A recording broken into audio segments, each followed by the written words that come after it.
Today, we've got two childhood best friends from elementary school who linked up as adults and started a matcha Amazon business that now does millions of dollars a year. How cool is that? Pretty cool, I think.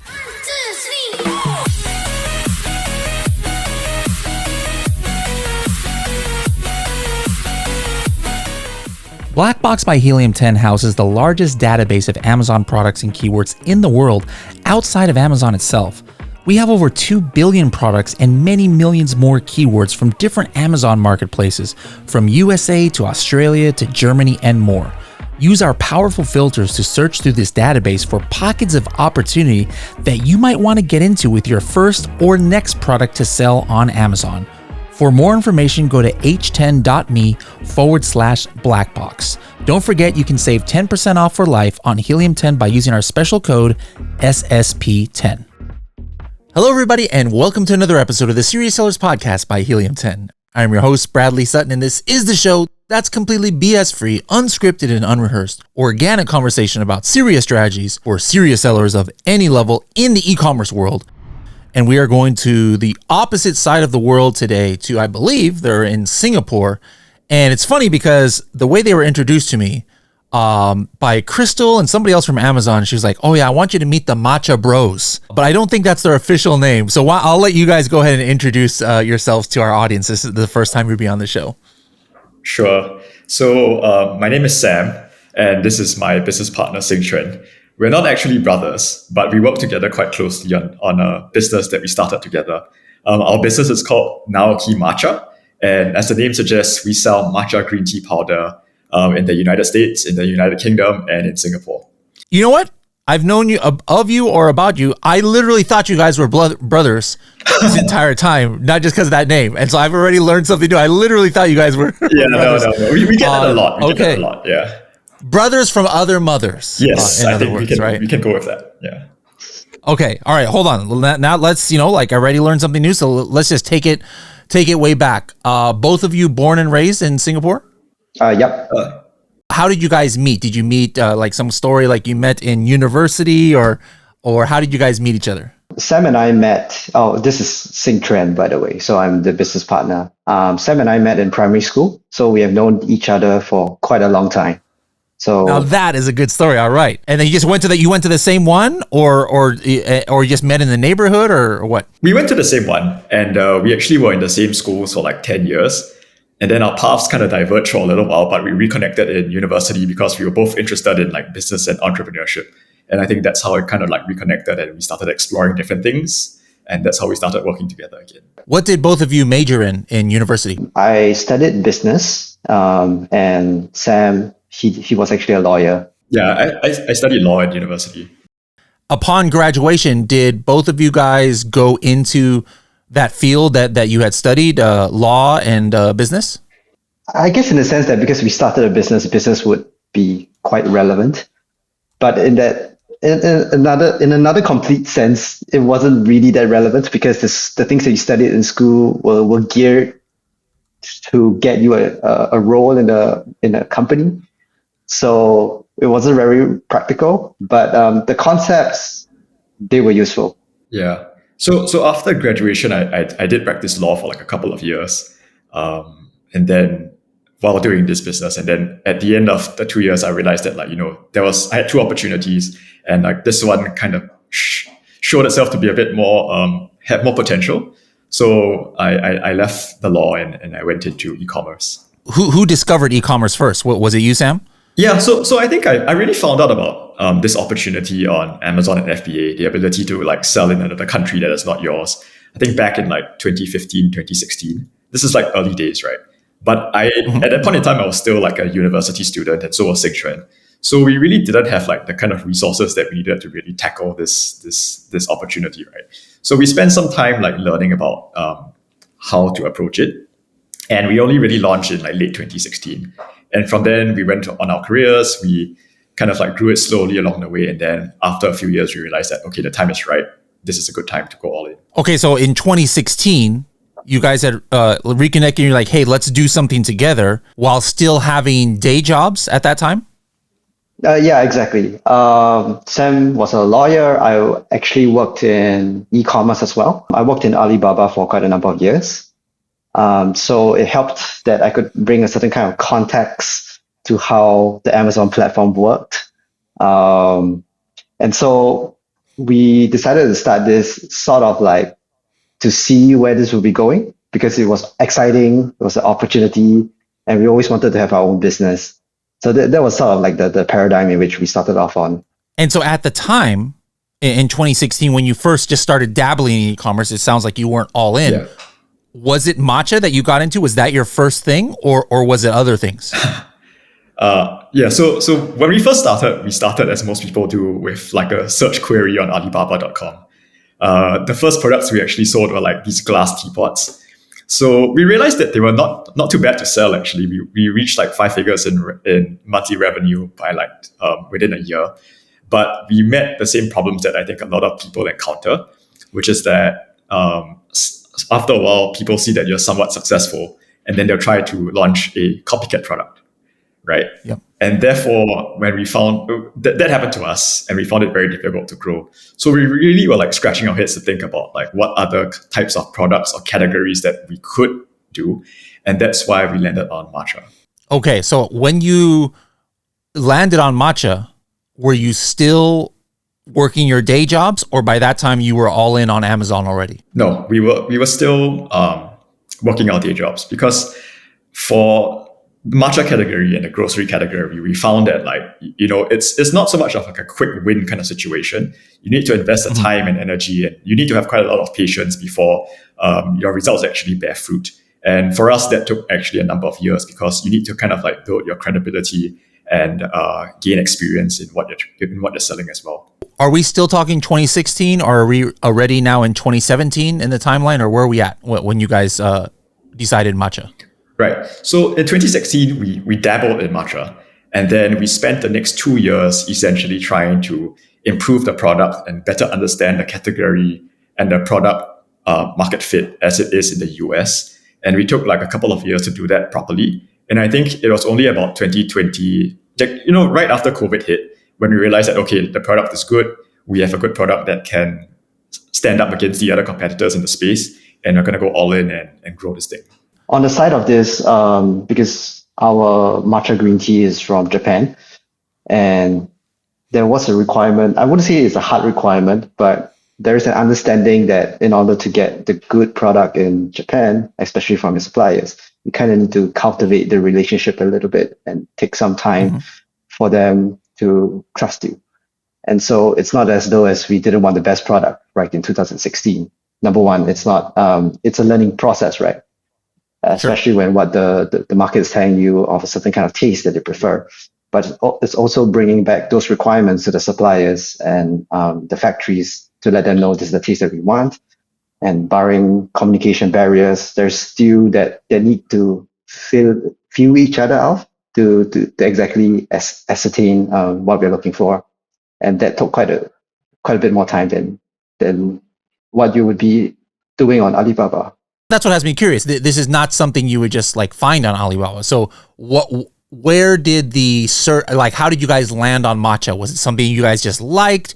Was it because you were doing teacups and you just like, it was a side thing? Like how in the world, or did you, find it in Helium 10, or how in the world did you say, you know what? I think there's opportunity in Matcha. Let's go ahead and, examine this further.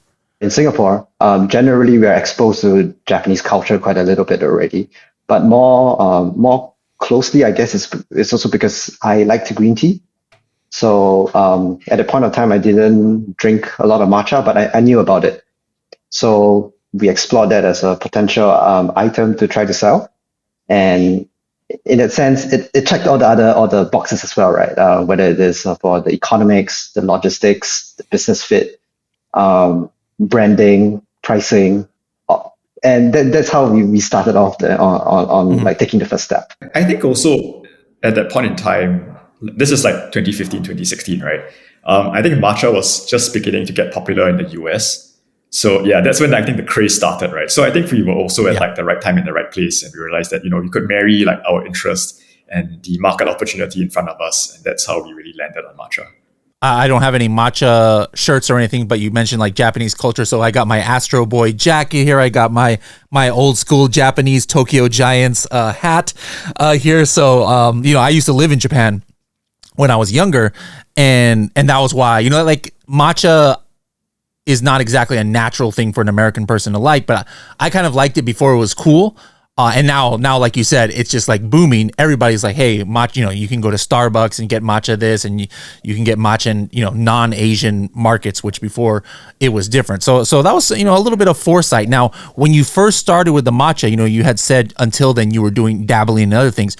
Were you profitable on the Amazon side, or up to that point, you still hadn't made profit in the first, year or so of your Amazon business? We tended to search for products that were more profitable on the first sale.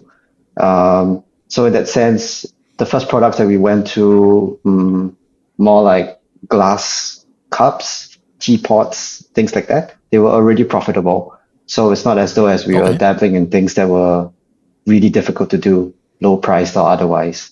Your first matcha product that you launched, was that the one that was successful, or did it take a couple of tries before things really started taking off? Well, I think it is still the first product that we launched, but what we had to do was tweak the formulation over the years several times. And each time we're trying to improve it and fine tune it to better suit like the feedback that we were getting. So it is the same product. It looks the same, but there are always slight tweaks over the years. And this kind of like helps build that, I guess, average review score that goes up, because like, you're getting closer to what people like with each iteration, right? To find that like perfect blend and everything, you kind of mentioned it, and I know this about your history. So can you talk a little bit about, like we just said, this wasn't something, let me find something in Alibaba and let me just put my sticker on it. How did you look for, I don't even want to call it factories, but producers of matcha in Japan? Like that's not on, like we said, it's not on Alibaba. And then talk about the long process of actually, I believe you like would fly to Japan and meet different places and try things. Talk about that long process. How long did it take, and what were the steps involved in that? At the start, we asked for samples from willing factories. And once we tasted them and we realized that this was something that could be in the ballpark of what's considered as good tasting to the market, we would ask the supplier whether they are willing to sell us a certain volume of matcha, right? So there are several factories in Japan that do just green tea, and their idea was sort of branch off to selling matcha as well, because that was where the growing market was. And these were the factories that were more suitable for us to go into. And once we spoke to them, their experience with matcha may not be the best at that point of time, mind you, but they were willing to work with us.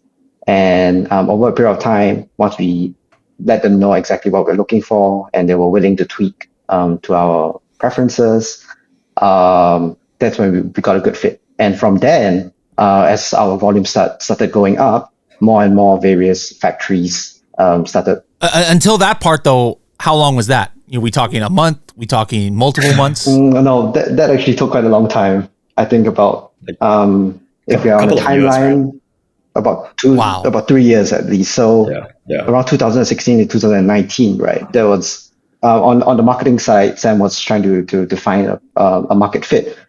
But on the supply side, we were just trying to make sure that factories produce what we needed, and the trust and formulation, that takes a while. How can somebody have that kind of patience? That's very rare, not just in matcha industry, but just Amazon or business industry, to have that kind of patience to like, hey, I'm spending 2 or 3 years to get this right. Like, is that just in your nature, or what's going on there? To be fair, I think we were not so much in a hurry. Just to share a little bit personally, it's a little bit more of, we always wanted to get a business eventually, but the timeline wasn't so important. We weren't in a rush. As Sam has mentioned just now, both of us had decent careers, so we were optimizing on that front as well, and we're happy to wait. Like you said, you still had your day jobs, for a time, so it wasn't like like you were about to go out of business. And I think that's important. You know, like people sometimes just like, all right, I'm going to quit my job before they even have like a viable business. And that's what, you know, that's not going to allow somebody to have the patience. So that's interesting. Now, at what point in this 3 years did you finally have like a product just start taking off? And was it just random? Like it was just one day that it started going viral and never looked back? Or was this something where it's like, all right, you know, over a few months you were selling 10 units a day, then 15 units, then 20? Was it a gradual thing? Or what was that moment where it's like, oh shoot, we got this right, and this is going to take off? Yeah, I think it was really a gradual process. But that point for us, I think when the oh shoot moment, I think was when we realized that like the monthly sales for this matcha product alone was quite significant. And this was enough to basically sustain ourselves, number one. And number two, provide a good base and recurring cash flow to kind of grow the business from there. Yeah. And this was really about like, you know, as I said, 2020, early to mid 2020 after COVID started, where we realized that, hey, this thing has snowballed into something quite significant. So it was really a gradual process. If you can recall, either of you, what was your sales the year before in 2019 when you were still just dabbling in matcha and maybe still had some of the other products? I would say that it was like maybe like 6 figures a year, low 6 figures a year. And then, yeah, at that point in time, we were optimistic about close to doubling each year. So that was where we were at. And then so at that point, obviously still working full-time jobs. And then was it 2020 when it took off, and then you quit in 2020 your jobs, or you still, even though it started taking off, you still were working your full-time? I wouldn't say it took off, right? It was just at that point in time with like the good momentum that like we know that there's something to stand on. So that was when we decided, okay, time to go all in. And then we know that the product was ready. And then we started doubling down on marketing in order to kind of know that, you know, this optimized product is available to everyone. And then that's how we kind of grew from there. What kind of marketing? I mean, obviously Amazon PPC is part of it. Was that it, or other things as well? So we did try a bunch of things at first, but by late 2020, we realized that Amazon advertising PPC mainly is that engine that's going to give us the growth for the next few years, because we realized that like on a cost per acquisition basis, like you just can't beat it. You said 2019 low 6 figures. What about 2020? That your first really good year. What did you end approximately with? I think we were just under 7. And then how about 2021? Yes, somewhere it's 7.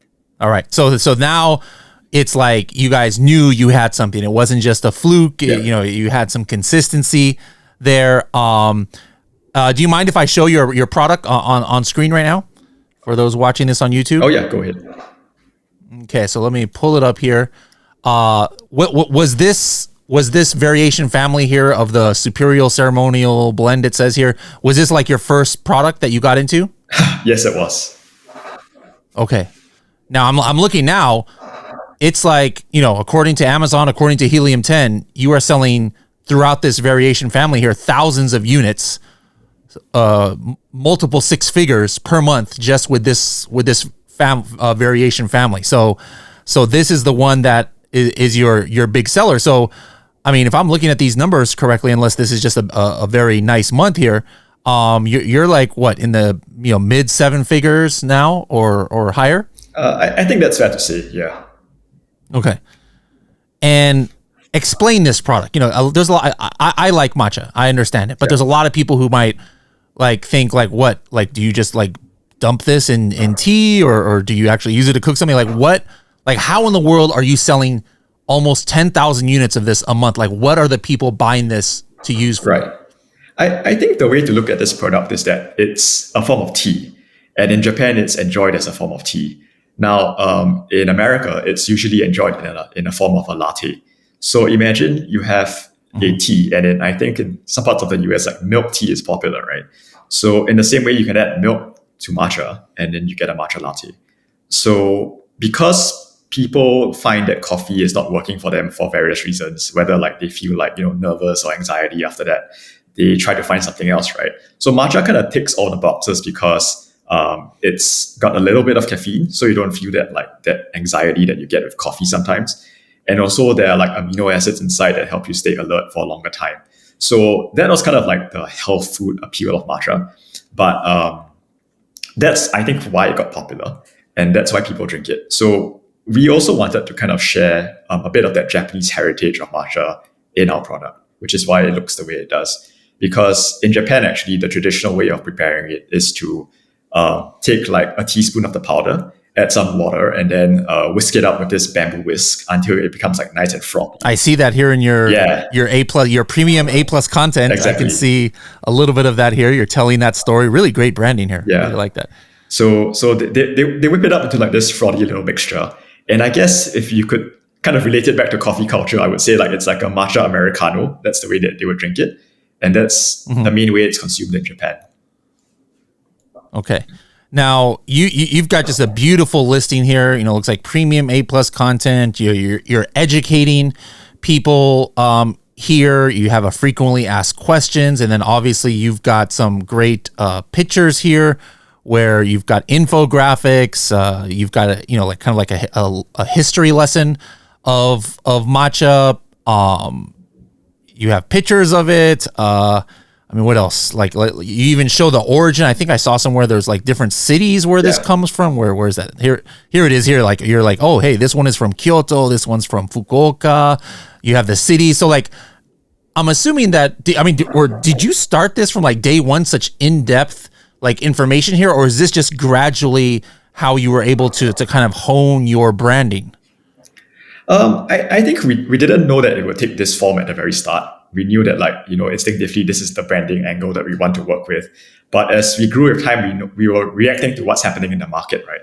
And how we need to kind of distinguish our brand and our product from other people, and to make sure that even though like they like the product, but they need to have like some visual reference to kind of like make that association to know that like, oh, okay, this is Naoki Matcha and I like Naoki Matcha.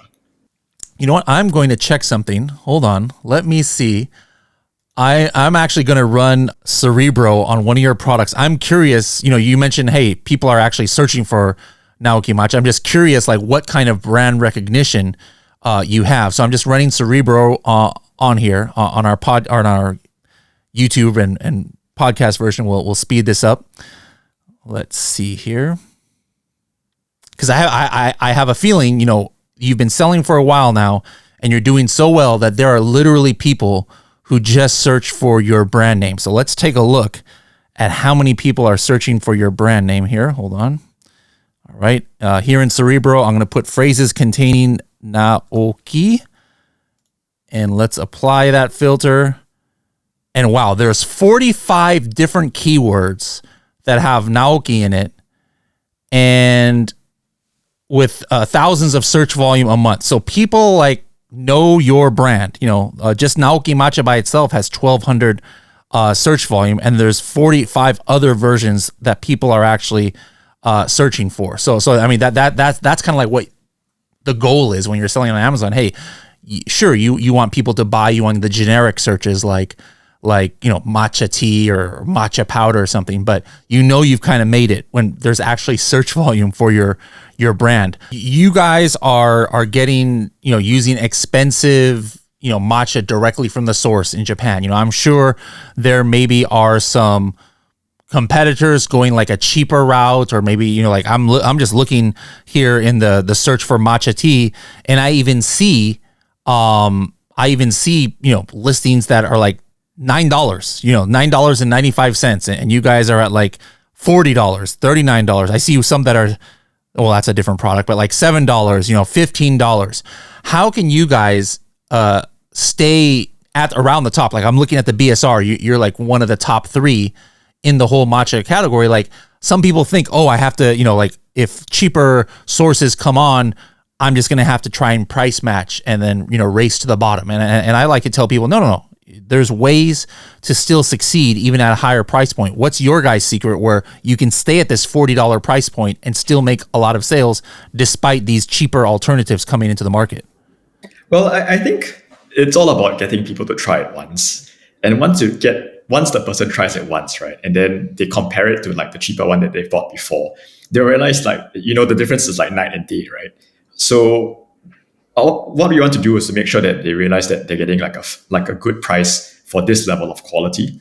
And once that kind of barrier is unlocked, and then they realize that, hey, actually, if I pay $25 for 1 ounce, right, I'm getting a lot more value if I'm paying $40 for like 3.5 ounces. So the $40 one actually becomes like a good idea, even though like it's like 4 times whatever is available on the results when you search for matcha. Just to add on to that, the cheaper matcha products are by nature of how it's grown and how it's produced. It tastes incredibly different from how matcha products of a certain price level are like, because of how much more expensive it is to produce. So matcha is actually in quite a bit of a supply crunch. And so there is actually not that much matcha supply to go around at the higher quality price range. In that sense, because it's so expensive, it's not possible to match the quality level if you were to go below that price. So the market kind of like segmented itself in a way. So we, as Sam has just mentioned just now, as long as we are sort of value for the price that we are offering, it's good enough for us, and that's how we manage to stay above the competition, right? If you notice that there are other competitors that are also doing well with high BSR, and they are similarly high priced. But once you do the math, you realize that in addition to our better tasting product, our price per gram, if you want to put it that way, it's still much better than our competitors. Yeah, it's pretty competitive still. What's the future hold? Now, you actually have Naoki Matcha in the brand name. So like if you just stay with this brand, you're kind of, I don't want to say limited, but it's not like you can, start selling, something completely off the wall under this brand. Like, do you have, are there still enough new kinds of variations and blends that you can come up with to keep this brand going? Or have you considered like maybe we should start something completely different, start a new brand? Or what's your goal for growing the business? Right. I think for this brand, there's still some room for growth, because actually so far we haven't touched the whole products that deal with like matcha accessories. We're just starting that this year. And also there are different grades of matcha, right? So honestly, we're really at like that middle to high kind of grade, but we haven't really touched the other grades so far. So those are kind of like the growth opportunities that are available to us. Yeah. But of course, once we hit, there's a ceiling for our category. And once we hit that, then I think you do have to choose another brand. Obviously, Amazon USA is your main market. Are you selling on other Amazon marketplaces? If so, which? And then also other marketplaces at all, like Walmart, Shopify, or other websites? We are in the UK. We're selling the exact same brand in the UK as well. It's sort of like an offshoot. We started it because some fans who have tasted it in America have gone back to the UK, and so they're wondering, why aren't you in the UK? So we decided to launch it over there as well. And so far, the growth is okay, but not as high as in America, obviously. And in Singapore, we are on the e-commerce platforms as well. And I'm not too sure we can confidently say this, but we are in the top few brands on those platforms, selling decently well too. Talk about some specific strategies that you guys think have helped you get to where you are, because it's not just like, somebody could spend 10 years and develop like the most perfect, pure form of matcha known to mankind in history, and it's meaningless without the strategy that is going to get it in front of people. So what are some of the things that set you apart from maybe the 10 other matcha people who maybe have started and gone out of business, because they didn't have your strategies? What do you think set you apart from others? Well, I think a handful of things. The first one is, so I think you can rely on Amazon PPC. You can look at your search term impression share reports. You can look at your keyword ranking and all that kind of stuff. And that will help you in the short run. But honestly, the thing that really helped us the most was patience and making sure that your product is on a sensory level, it's actually good and people like it. Once you have those two things covered, then you just need to get people to try it, get them to tell their friends, and then like their friends who are interested in matcha will buy, and then they are buying again. And then this whole thing kind of like grows by itself. Your PPC and all of these other like tools that you have are really just like fuel that you add to this engine. And on the other side of things, is obviously you kind of need to make sure that you treat your suppliers well. Make sure that they understand what you're going through, and make sure that you try to understand what they're going through. If language is a barrier, hire an interpreter, right? It's not too difficult. Decency goes both ways. So you may be pressed, but you got to recognize that the factories themselves, they are pressed as well. So working together for a compromise, understanding each other, and not throwing too much, just to be a little bit more understanding towards each other goes a long way. I think what tends to happen is that if you're not patient, as Sam has mentioned, you may cut off communications with factories that may help you in the future, and you don't want to do that. Now, speaking of PPC, I'm looking at just what I see on Amazon, and I see everything. I see sponsored product, ASIN targeting campaigns right here on this one page. I see you're targeting your own ASIN in sponsored display ad. I see sponsored brand ads. In the search for Matcha tea, I saw sponsored brand video, regular sponsored products. So you guys are just like going all out with all the different kinds of PPC that Amazon provides. Any one of those like you think has performed better, for you, or gives you the best ROI, or is it kind of even across the board? Oh, well, I think at the start, sponsored products performed very well, but as you get more and more ad types and different SB, SD, SP, you mix that in, you have some DSP thrown in, the attribution for which ad actually did the sale for you gets a bit more tricky. That's true. Yeah. Because but the good thing about that is you're top of mind because you're advertising everywhere you can. Sure, maybe you don't know exactly what got the attribution, but the point is you have such a big share of voice. Potentially maybe compared to your competitors that you're top of mind for your customers. Okay, so PPC is important for what's on Amazon. I'm sure you use Amazon data points as well. What about Helium 10? What's your favorite tool in Helium 10 and how has it helped you? I think honestly the keyword coverage and Cerebro is still like my favorite tool. I've been using it since like 2017 when it first launched. As you search on Amazon and you search on other platforms, and you take a look at how Helium 10 sort of like compares to others, it always feels like there's a certain sense that Helium 10's information is slightly more accurate. It's more of a sense. I can't really explain it, and that really goes a long way, I think, for confidence. Now, for either of you, if there was something on your wish list for Helium 10, like something maybe we don't do right now, you're like, wow, it would be so cool if Helium 10 could do this.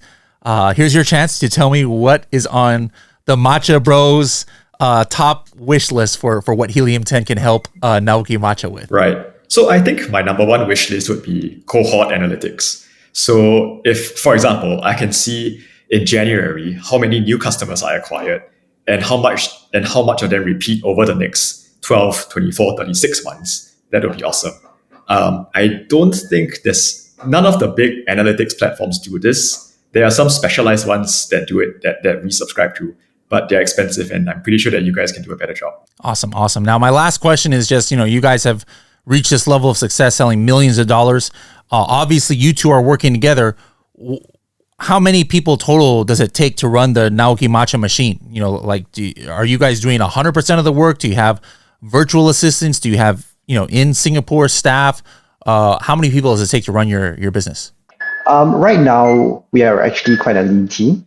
Sam, as I'm sure you can tell from this conversation as well, Sam does most of the marketing, and I do more of the supply side operations kind of activities. So in total, we have about 5 people running the entire business. Well, this has been very enlightening. I've, despite knowing about you guys, almost 95% of this I think was completely new information to me and obviously new to our audience. It's great to see this success story. I love matcha, so I'm gonna have to purchase your product and make some. I'll be your influencer. Make some matcha, some kind of matcha. Let's see. I wanted to make a matcha flan, like okay. I don't know if you guys know what that is. That's like a Mexican dish. Yeah. So that's I'm gonna make something, and then it's gonna go viral on TikTok and make you guys another few $1 million just from me. And then thank you for your support. You could take me out to dinner. Yeah, thank you so much. Looking forward to that. Yeah. All right. Well, thank you so much for coming on, and let's have you guys back on the podcast in 2025, and let's see how you guys have grown at that time.